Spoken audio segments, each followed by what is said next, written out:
Hello everyone, welcome back to the Bond headquarters. And I wanted to share with you a collection that is now complete.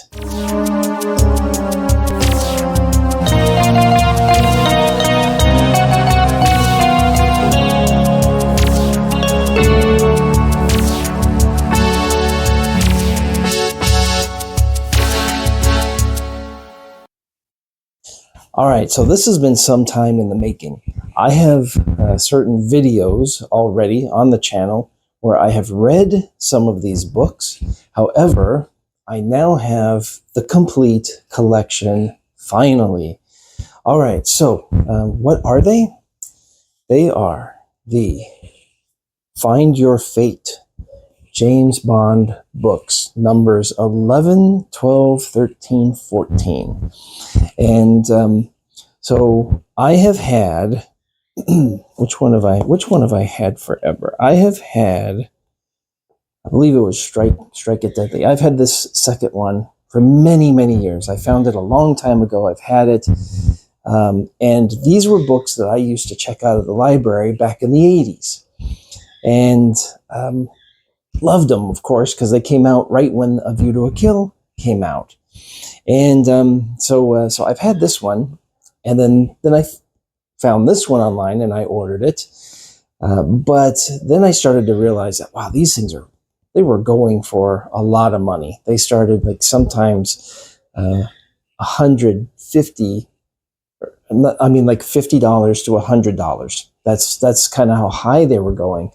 And so I just waited, would wait until somebody realized that, well, nobody's going to buy it at that, so maybe I better bring the price down. And so eventually, at times, they did, and I finally have the complete collection. So I have number 11, A View to a Kill, based on the sensational new 007 film, View to a Kill, James Bond in Win, Place, or Die. These are all by R.L. Stine. Now, R.L. Stine also did the Goosebumps books, and went on to do, you know what? I've actually,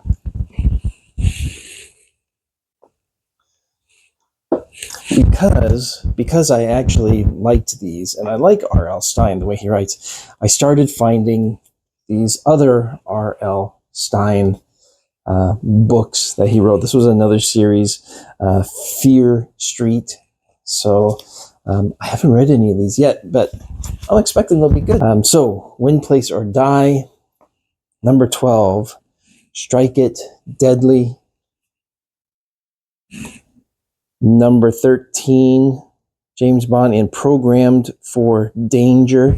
Oh, now notice, yeah, that's right. Some of these did have different writers. I forgot. So Barbara and Scott Siegel, John M. Favors, and then Barracuda Run by Stephen Otfanowski. And this was the last one. This was the last one that I finally got. It came down in price. I found it on Etsy, and it came down enough to where I'm just like, I'm grabbing it. I will have the complete collection. Little bit of water damage on the back of that one. But you know what? I finally have all 4 books.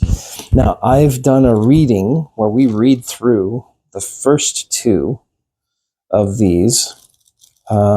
If you want, I'll put it in the chat. If you want me to do a reading of these other 2, I probably will. But this Programmed for Danger, the third one.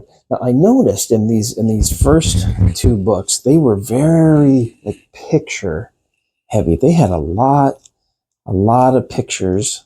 Let me see. I'm trying to some really cool ones too.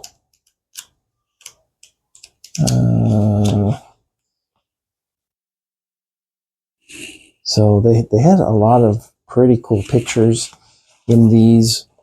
I think this is when there's Zorin and Bond, and there was a Here we go. Look at that.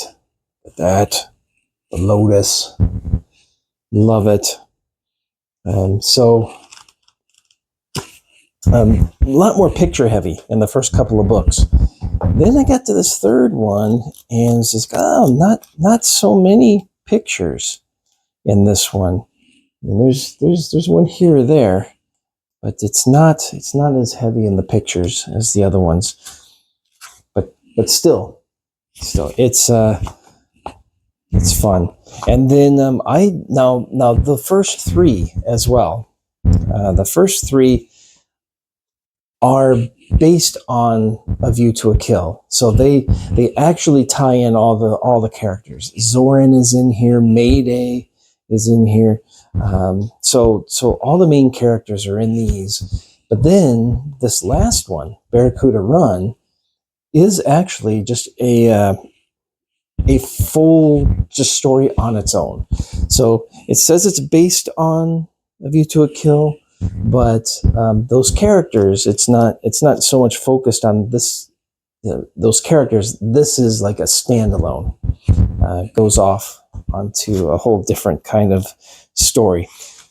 So I'm excited to get into that and just see it. Yeah, they're kids' books, but you know what? They're still fun, and they're choose your own adventure. I mean, I started collecting those choose your own adventures because I started finding them at Goodwill for like $1. And I was like, I remember those. I used to have fun with those, and I would pick them up for kind of fun, and then then it became a collection. So, but I finally have all 4 of these. I remember I saw a post on Reddit. Somebody actually posted on there saying, does anybody actually even own all 4 of those? Because I can't find them anymore. They are hard to find. There's only a couple of them on sale on eBay, and if you're willing to pay quite a bit, you can pick them up. But I tell you, I've been watching for years, and then just would pick one up here or there when they finally came down enough for me. So anyway, wanted to share that with you. And again, thanks for tuning in at Bond headquarters. And I will see you in the next video. All right, till then, take care.